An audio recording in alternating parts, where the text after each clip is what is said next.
ketemu lagi sama aku Nina Berta. Belum bisa bikin salad caramel sauce? Video ini untuk kamu.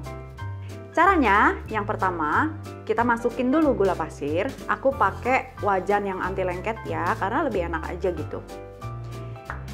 Jadi, boleh diratain kayak gini. Terus, aku juga punya glukos. Kita masukin glukos. Ini emang agak lengket.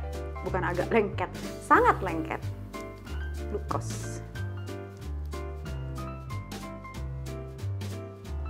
Yap.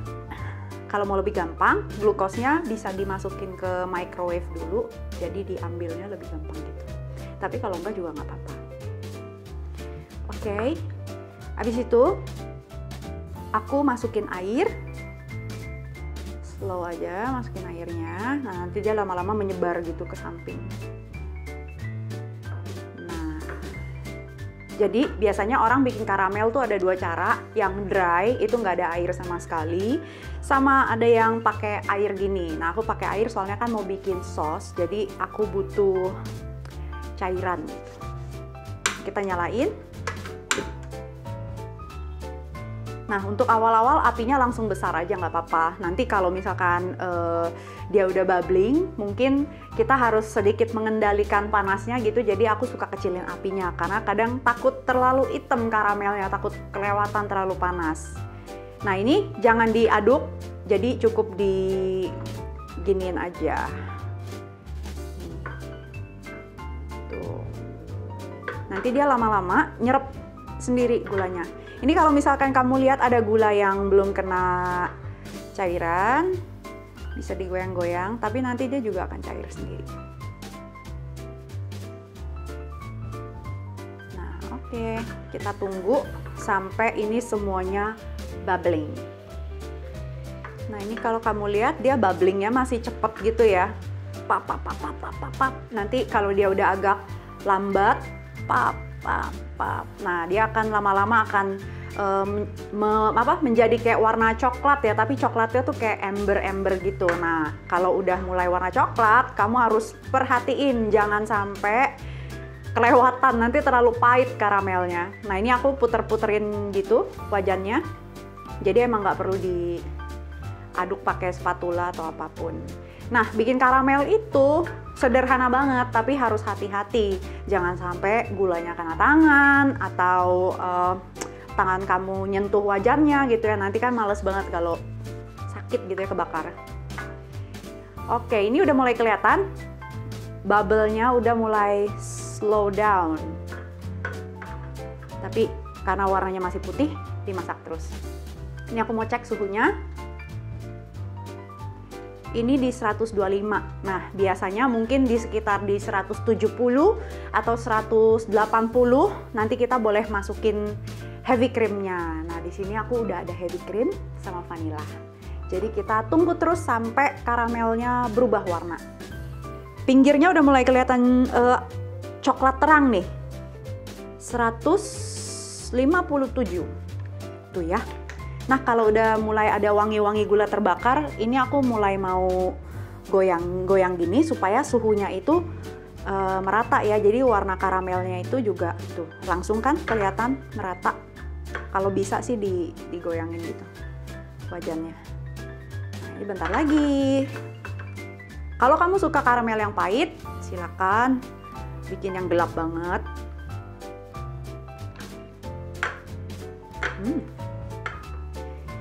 Nah, ini kayaknya udah oke nih, udah cukup. Aku nggak mau bikin yang terlalu gelap.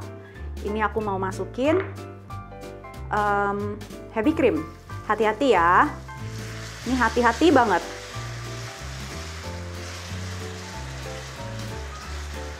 Nah, kalau kamu bikin karamel tapi bikinnya banyak gitu, jangan pakai wajan yang shallow.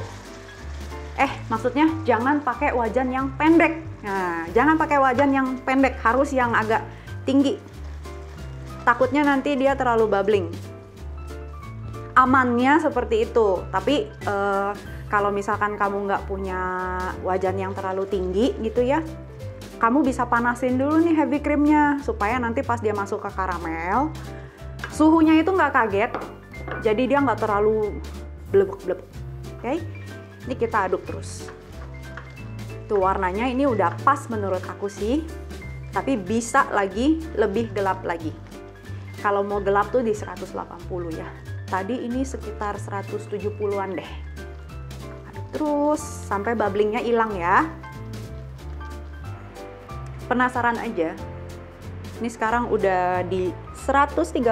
Kebayangkan kalau kena tangan, air mendidih aja kalau kena tangan kita melepuh. Gimana karamel yang tadi hampir 180 derajat ya kan? Oke, kalau udah seperti ini, mumpung masih panas, kita masukin gelatin. Nah ini gelatinnya udah tahu kan, harus direndam air dingin dulu sampai tuh empuk.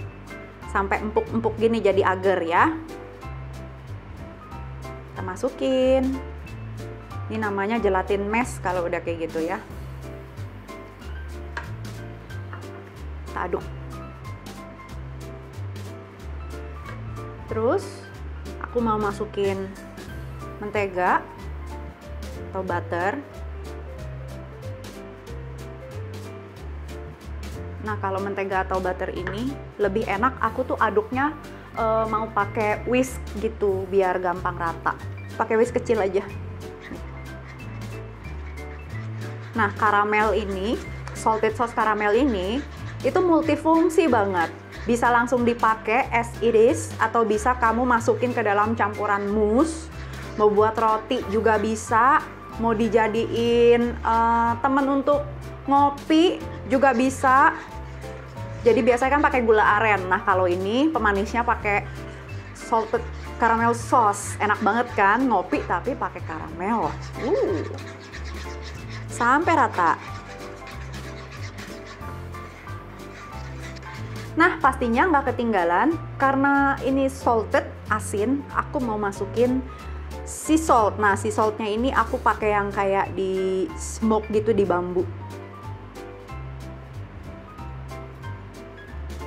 Kita mix lagi.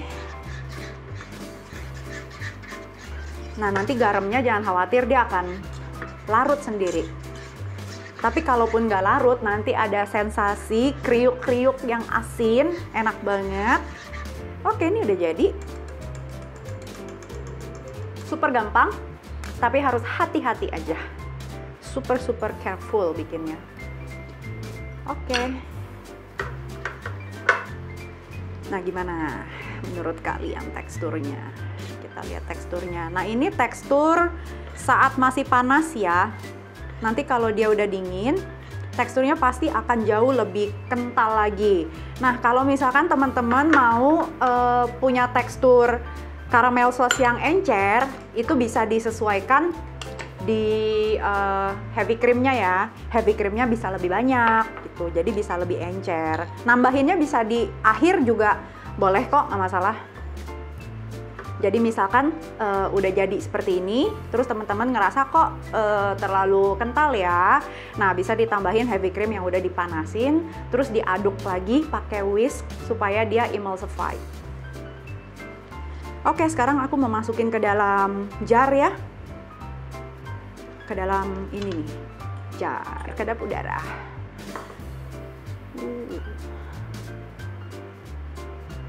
Yummy.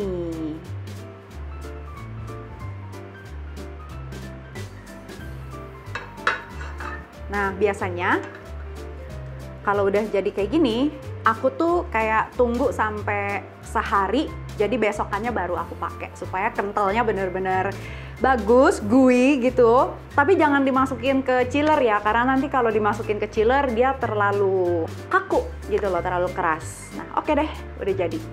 Nah ini dia salted caramel sauce yang udah dari kemarin aku bikin. Kita bedain ya teksturnya. Kalau yang ini kayak gooey. Ini kalau diisi ke dalam roti atau ke dalam biskuit, dicampur coklat, enak banget. Nah, sedangkan yang tadi baru kita bikin, nah masih beda. Karena ini masih panas, jadi butternya itu masih kayak licin banget, jadi dia nggak stretchy yang udah semalaman. Tapi ingat, jangan dimasukin kulkas. Gampang kan? Jangan lupa untuk cobain resepnya di rumah. Share juga ke teman-teman kamu. Barangkali kalau ada yang ulang tahun, kamu bisa kasih ini. Kamu bikin sendiri, jadi kadonya lebih spesial karena kamu yang bikin. Oke, thank you for watching. Jangan lupa untuk subscribe, like, dan komen YouTube aku. Bye-bye!